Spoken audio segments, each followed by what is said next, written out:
Bonjour à toutes et bienvenue dans un nouvel épisode du podcast Grain de foi, un podcast chrétien pour femmes. Aujourd'hui, je voulais terminer l'année 2020 en beauté avec vous et partager quelques versets tranquillement entre nous pour pouvoir commencer l'année 2021 avec le Seigneur. Je sais plus ou moins ce que vous pensez de l'année 2020. C'était une année très difficile pour beaucoup d'entre nous.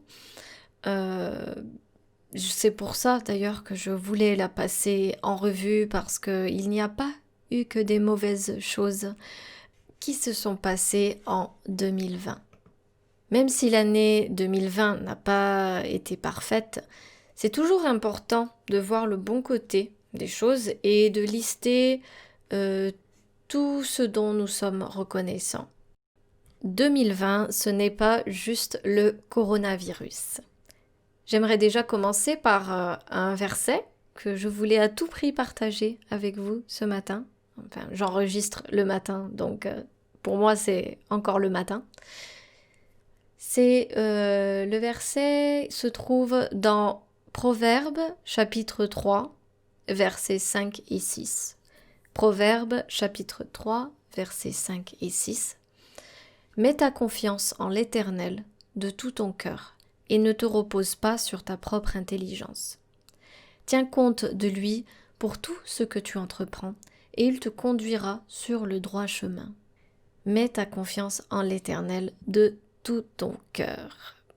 Donc, c'est vrai que pendant cette année, on nous a demandé de nous distancer les uns des autres, de porter des masques, de moins aller au restaurant, de moins aller au cinéma et même de moins aller à l'église. Déjà pour nous protéger et pour protéger les personnes les plus fragiles d'entre nous. Mets ta confiance en l'Éternel de tout ton cœur et ne te repose pas sur ta propre intelligence. Pour moi, c'est un très beau verset pour commencer l'année 2021 en toute tranquillité, je dirais en toute sérénité. Vous savez que vous pouvez faire confiance à Dieu. Mettez votre confiance en Dieu. Un deuxième verset que je voulais partager avec vous, c'est dans Philippiens chapitre 4, verset 13. Philippiens 4, 13. Je peux tout grâce à celui qui me fortifie. Celui qui me fortifie, c'est qui? C'est Jésus.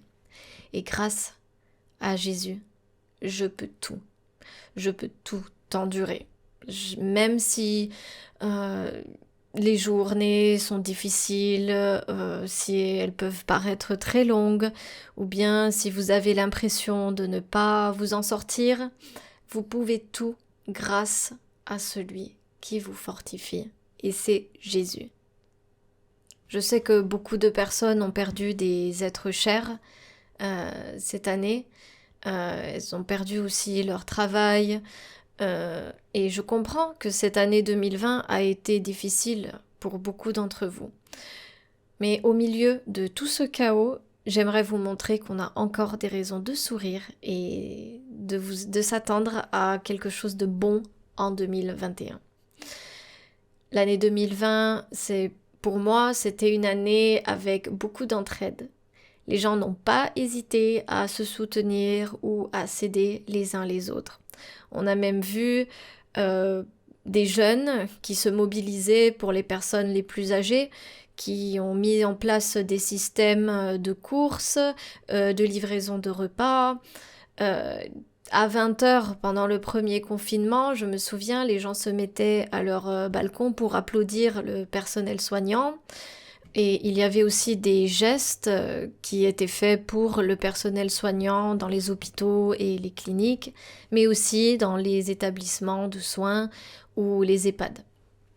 Et il n'y a pas que le personnel soignant dont nous pouvons être reconnaissantes, mais aussi, surtout si vous avez des enfants, vous devez savoir de quoi je parle, mais on doit aussi être reconnaissante pour les enseignants et les professeurs qui ont maintenu leurs cours et maintenu leur travail malgré le changement de situation.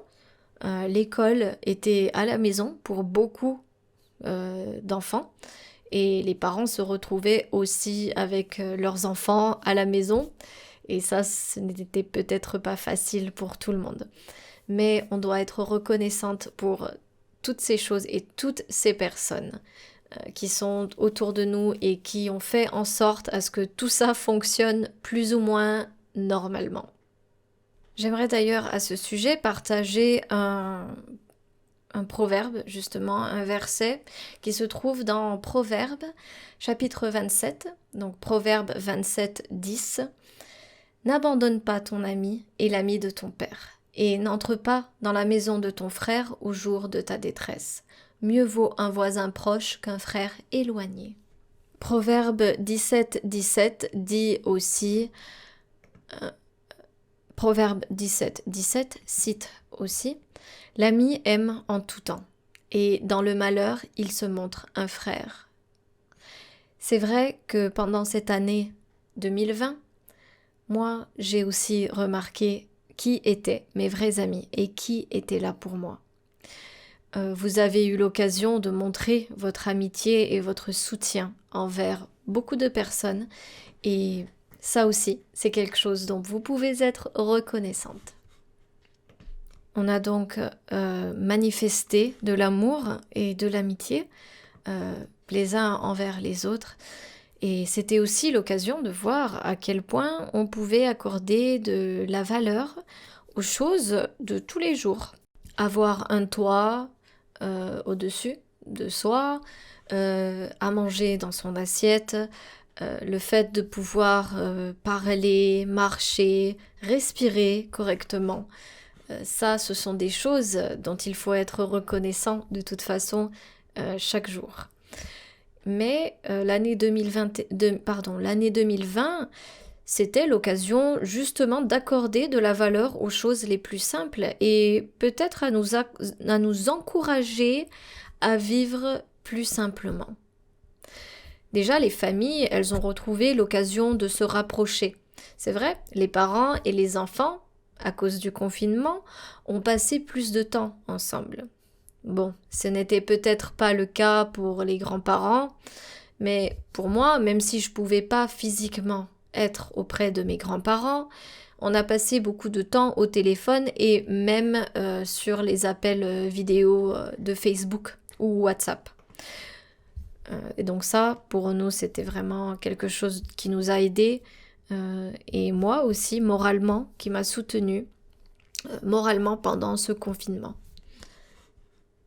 Bien entendu, pour moi, les épreuves, même si bien sûr on a tendance à râler ou à se lamenter quand nous vivons des épreuves ou une époque difficile dans notre vie, eh bien 2 Corinthiens 4, 16 nous dit « Voilà pourquoi nous ne perdons pas courage. Et même si notre être extérieur se détériore peu à peu, intérieurement, nous sommes renouvelés de jour en jour. » Nous sommes renouvelés de jour en jour, donc même si à l'extérieur tout semble se détruire à cause de l'épreuve ou des moments difficiles, grâce à Jésus, grâce à Dieu, notre intérieur est renouvelé de jour en jour. La suite de ce verset indique « En effet, nos détresses présentes sont passagères et légères par rapport au poids insurpassable de gloire éternelle qu'elle nous prépare. Et nous ne portons pas notre attention sur les choses visibles, mais sur les réalités encore invisibles, car les réalités visibles ne durent qu'un temps, mais les invisibles demeureront éternellement. » Et ça, c'est quelque chose à garder en tête. Gardez ce verset dans votre cœur. Les choses visibles ne durent qu'un temps, mais les choses invisibles demeureront éternellement. Et peut-être que certaines d'entre vous ont eu besoin des épreuves. S'il s'est passé certaines choses dans votre vie pendant l'année 2020, si vous avez eu des moments difficiles, des passages difficiles, eh bien peut-être que le Seigneur a dit, tu avais besoin de ça. Je te voulais ici. Je te voulais à cet endroit précis, à cet instant précis, pour pouvoir accomplir ce que j'avais en tête pour toi. Je sais que vous aurez l'occasion de râler et de dire oui, mais ça pouvait être autrement. Eh bien, Dieu vous connaît. Dieu sait comment vous fonctionnez. Et pour lui, c'était la meilleure façon de pouvoir accomplir les choses, accomplir ce qu'il avait prévu pour vous et dans votre vie. Je ne vous cache pas que même moi, quand vient un moment difficile, souvent j'ai tendance à me lamenter et à dire « Oui mais Seigneur, les choses auraient pu se passer différemment » ou bien pourquoi ne pas les faire de manière plus simple ?» Mais au fond de moi, Dieu me dit « Non, toi tu avais besoin de quelque chose comme ça et il faut que ce soit de cette manière et pas d'une autre. » Ça peut être difficile à entendre, ça bien sûr je vous comprends parfaitement, mais Dieu nous connaît et il sait vraiment comment on fonctionne.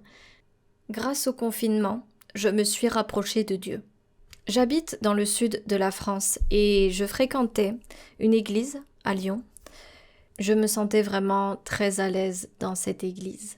C'est vrai que maintenant je suis un peu trop loin, et je n'ai pas l'occasion d'aller au culte tous les dimanches. Mais je dirais, grâce au confinement, eh bien cette église a fait les cultes en ligne, sur YouTube. Je pouvais donc les regarder, et ça m'a fait le plus grand bien d'écouter les personnes que je connaissais de cette église, d'écouter les messages qu'elles avaient à dire. Elles ont même organisé des réunions en ligne d'études bibliques, sur Zoom ou sur Messenger. Et ça m'a vraiment aidé à faire face aux épreuves et au confinement. Et en ce qui concerne mes épreuves, en fait, elles sont arrivées après le confinement. Après le confinement, j'ai senti que j'allais très mal. J'étais en proie à des crises d'angoisse la nuit et c'était la première fois que ça m'arrivait. J'avais des palpitations la journée. Je sentais que j'étais épuisée, que je perdais un petit peu le contrôle de moi-même et de mon corps. Et ça m'a beaucoup effrayée. Donc je me suis dit, mais pourquoi Seigneur, pourquoi est-ce que je suis en train de vivre quelque chose comme ça? Et c'est là que j'ai senti que Dieu m'a dit, écoute, il fallait que quelque chose comme ça t'arrive à toi, parce qu'autrement, tu n'aurais jamais arrêté de te surmener, ou bien tu n'aurais jamais repris le contrôle de ta vie, de ta santé, et ça se serait aggravé plus tard. Et pour moi, en fait, il fallait que je sois épuisée, il fallait que je sois à bout moralement, parce que moralement aussi c'était très difficile d'aller se coucher le soir et de ne pas savoir si j'allais vraiment m'endormir ou si j'allais mettre du temps à m'endormir et si le lendemain j'allais à nouveau être angoissée comme je l'étais pour absolument aucune raison valable. Après cet épisode, j'ai repris le contrôle de moi-même. J'ai mieux mangé, j'ai fait du sport, je me suis détendue parce que je travaillais beaucoup et je ne comptais plus mes heures. Je me suis rapprochée de Dieu parce que je me suis mise à reprendre des habitudes comme lire ma Bible tous les matins, me rapprocher de Dieu, prier, lui parler, me reposer en lui. Et ça, c'est quelque chose qui peut nous aider mentalement à faire face à beaucoup de choses. Dans cette épreuve, je suis reconnaissante du fait que tout ça se soit arrêté avant que ça ne devienne plus grave. Aujourd'hui, je vais très bien, mais je continue à garder les bonnes habitudes alimentaires, d'hygiène de vie.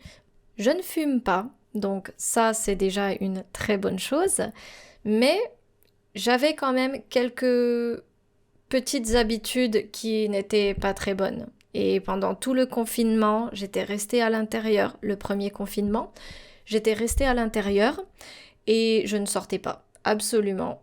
Pour aucun prétexte, je ne sortais pas. J'étais devant mon ordinateur et je travaillais. Grâce à cette épreuve, Dieu m'a aidé à reprendre le contrôle de ma vie.